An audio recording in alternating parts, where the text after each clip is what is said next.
नमस्कार विद्यार्थियों। आज हम अध्ययन करेंगे कबीर का समाज दर्शन। आपकी परीक्षा में कभी कभी यह प्रश्न पूछा जाता है कि कबीर कवि ही नहीं, समाज सुधारक भी थे। तो उसमें हमें यही कबीर का जो समाज दर्शन है, या कबीर के काव्य में समाज दर्शन, या कबीर के काव्य में सामाजिक विचार, उसके बारे में ही लिखना है। प्रश्न तो घुमा फिरा करके पूछा जा सकता है, लेकिन उसका उत्तर यही है, एक ही है। हम आज कबीर के काव्य में समाज दर्शन पढ़ेंगे, या कबीर कवि ही नहीं या कवि से ज़्यादा समाज सुधारक थे।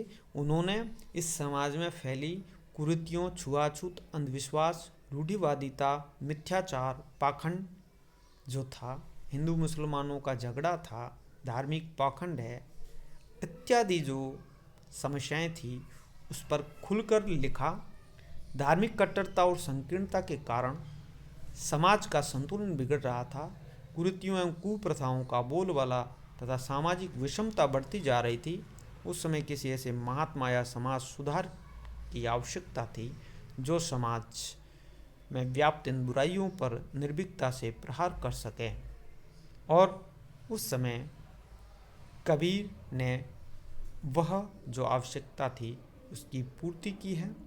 कबीर के समाज काव्य में जो समाज के प्रति विचार या समाज सुधार या प्रगतिशील चेतना, या कह सकते हैं कि उस समय जो समाज में फैली विसंगतियाँ और विडंबनाएं थी, उनका उद्घाटन किया है और उनको लताड़ा है, उन पर कटाक्ष किए हैं, व्यंग्य किए हैं कि आप सुधर जाइए। हम अलग अलग शीर्षकों या बिंदुओं से भी लिख सकते हैं, या एक निबंध की तरह भी उदाहरण सहित लिखना चाहिए। कभी कभी ये भी प्रश्न होता है पीछे कि आप उदाहरण सहित आप इसको लिखें। तो यह जो आपके टॉपिक हैं, प्रकरण हैं, कबीर के काव्य में सामाजिक चेतना, या कबीर का समाज दर्शन, या कबीर समाज सुधारक अधिक थे। कबीर के समाज सुधार के प्रति विचार, समाज के प्रति विचार, वो हम देखते हैं राम रहीम की एकता का प्रतिपादन। कबीर चाहते थे कि हिंदू मुसलमान प्रेम एवं भाईचारे की भावना से एक साथ मिलकर रहें, इसलिए उन्होंने राम रहीम की एकता स्थापित की। वैसे वो एकेश्वरवादी थी और एक ईश्वर में विश्वास करते थे। उन्होंने यही कहा कि ईश्वर ज़्यादा नहीं होते हैं, ईश्वर सबका एक है। या तो लोगों का भ्रम है जो खुदा को परमात्मा से अलग मानते हैं। दुई जगदीश कहाँ ते आया, कहूँ कोने भरमाया। किसी ने तो किसी को भरमाया है, ये दो जगदीश भगवान कहाँ से आए। कबीरदास उदाहरण सहित ये आपको करना है कि मुसलमानों की भांति उन्होंने मूर्ति पूजा का खंडन किया, एकेश्वरवाद को मान्यता दी और अवतारवाद का विरोध किया। वे कहते हैं राम दशरथ पुत्र न होकर निर्गुण निराकार ब्रह्म है, दशरथ श्रुति हूँ लोक बकाना, राम नाम का मर्म है। वो बार बार अपने काव्य में राम का नाम ले रहे हैं, पर वो दशरथ पुत्र नहीं है, वो निर्गुण निराकार ब्रह्म है जो घट घट में व्याप्त है। उन्होंने जाति प्रथा का खंडन किया। दूसरा बिंदु हम लिख सकते हैं उनके समाज सुधार विचारों में, जाति प्रथा का खंडन। कबीर भक्त और कवि बाद में है और समाज सुधारक पहले। उनकी कविता का उद्देश्य जनता को उपदेश देना और उसे सही रास्ता दिखाना। उन्होंने जो गलत समझा उसका निर्भीकता से खंडन किया। अनुभूति की सच्चाई और अभिव्यक्ति की ईमानदारी कबीर की सबसे बड़ी विशेषता है। कबीर ने समाज में व्याप्त जाति प्रथा, छुआछूत एवं ऊंच नीच की भावना पर प्रहार करते हुए कहा कि जन्म के आधार पर कोई ऊंचा नहीं होता, ऊंचा वह है जिसके कर्म अच्छे हैं। उन्होंने एक दुआ लिखा कि ऊंचे कुल का जन्मिया, करणी ऊंच न होए, सुवर्ण कलश सुरा भरा, साधु निंदक सोए। ऊंचे कुल में जन्म भी गया है और उसकी अगर कार्य या कर्म या करनी अच्छी नहीं है, वो वैसा ही है जैसे सोने का घड़ा शराब से भरा हुआ, और उसकी साधु निंदा करते हैं। कबीर का मत है कि जब ब्राह्मण और शूद्र की रगों में बहने वाले खून में कोई भेद नहीं है, तो फिर उनमें जातिगत भेद क्यों हो। क्या ब्राह्मण की नसों में दूध बहता है, रक्त नहीं बहता। वे पूछते हैं हमारे कैसे लहू, तुम्हारे कैसे दूध, तुम कैसे बामण पांडे, हम कैसे सूत। देखिए उस समय इस विसंगति को उजागर करना एक धैर्य की आवश्यकता थी, साहस की आवश्यकता थी, और वो कबीर में था। अगर ब्राह्मण अपने को ऊंचा समझते तो वह उनकी भूल है। चाहे ब्राह्मण हो या शूद्र, दोनों इस पृथ्वी पर माँ के पेट से ही जन्म लेते हैं। फिर उनमें जातिगत विषमता क्यों मानी जाती है, और वो उन पर कटाक्ष करते हैं कि जो तू बामन बामनी जाया, आन बाट वह क्यों नहीं आया, अन्य रास्ते से क्यों नहीं आया, अगर तू बामन बामनी से जाया। वस्तुतः वे जन्म से नहीं कर्म से जाति का सत मानते कि सभी को एक जन्म लेने की प्रक्रिया समान है। उन्होंने मूर्ति पूजा का विरोध किया। कबीर ने समाज में व्याप्त मूर्ति पूजा का डटकर विरोध किया। वे सामान्य जनता को समझाते हुए कहते थे कि मूर्ति पूजा से भगवान नहीं मिलते। पाहन पूजे हरि मिले तो मैं पूजू पहाड़, घर की चाकी कोई न पूजे पीस खाए संसार। अगर पत्थर पूजने से ही भगवान मिल जाए तो मैं पहाड़ को पूज लूँ। उससे अच्छी तो ये चक्की अच्छी है जो आटा पीस कर खिलाती है, और उसको कोई पूजता ही नहीं है।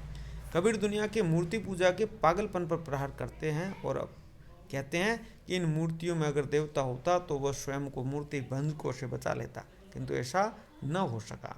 देवता होता तो मूर्तियां तोड़ने वालों को भी सजा दे सकता था, लेकिन वो नहीं करता है। दुनिया ऐसी बावरी, पाथर पूजन जाए, घर की चकिया कोई न पूजे, जही का पीसा खाए। ये दो अलग अलग तरीके से इन्होंने लिखा है कि दुनिया बावली है और पत्थरों को पूजा करती है, जो आटा पीस कर देती हैं उसकी पूजा नहीं करती है। वह जीव हिंसा के विरोधी थे जो समाज में व्याप्त था। हिंसा का दौर हिंदुओं में शाक्तों और मुसलमानों में कुर्बानी देने वालों को उन्होंने निर्भीकता से फटकारा है। वो मुसलमानों से कहते हैं कि दिन में रोज़ा रहते हैं, रात ही अनत है गाय, या तो खून व बंदगी कैसे खुशी खुदाई। इससे कैसे खुदा खुश होगा कि आप रात को रोज़ा रखते हो, सुबह गाय काट करके खाते हो। गाय को कबीर माता कहते हैं और हमें दूध पिलाती है। उसका वध करना माता का वध करने जैसा है कि जाको दूध दाई करी पीजे, ता माता को वध क्यों कीजे है। माता भी दूध पिलाती हैं, गाय भी दूध पिलाती हैं। तो उसी प्रकार वो जीव हिंसा के विरोधी थे।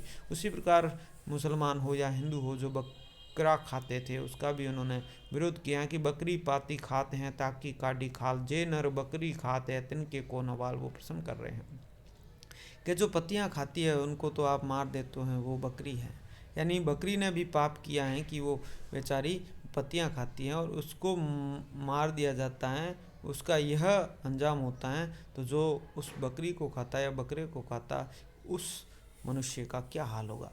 वो हिंदू मुस्लिम पाखंड का खंडन करते हैं। जो दिखावा है, जो कुरीतियाँ हैं, वो उसका वो कबीर ने हिंदू और मुसलमान दोनों को फटकारा। वे एक और हिंदुओं के तीर्थाटन, छापा, तिलक का विरोध करते हैं तो दूसरी ओर रोज़ा, नमाज, अजान का। वे कहते हैं माला फेरने से नहीं, मन की शुद्धि से ईश्वर प्रसन्न होता है।